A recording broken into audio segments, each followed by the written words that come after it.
Michaela Green coming up today, shall we say, with a form of words that she hopes will prevent her from being stripped of her 2 congressional committee duties that's going on right now in a vote in the House. But it was exactly that, John. It was a form of words rather than what they'd hoped for, a sincere apology. So she now tells us that she believes school shootings are absolutely real, having questioned their validity before 9/11. She says absolutely happened, having said that she didn't think it did before.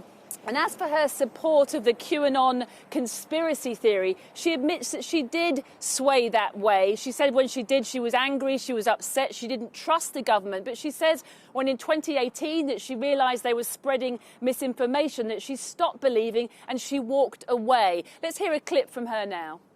I never once said during my entire campaign, QAnon. I never once said any of the things that I am being accused of today during my campaign. I never said any of these things since I have been elected for Congress.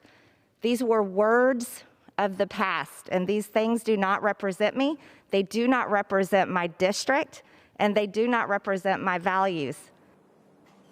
Well, the Democrats clearly not buying her little 5-minute speech there, reminding Congresswoman Green that as recently as last year, she referred to QAnon as patriots, and she refused in an interview to say whether or not she still supported them. Let's hear from one of the Democrats now.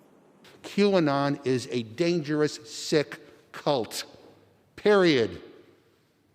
And nobody, certainly nobody in this chamber should ever in any way, shape, or form try to associate themselves with them. They're not patriotic individuals. They are pushing sick, dangerous, violent conspiracy theories.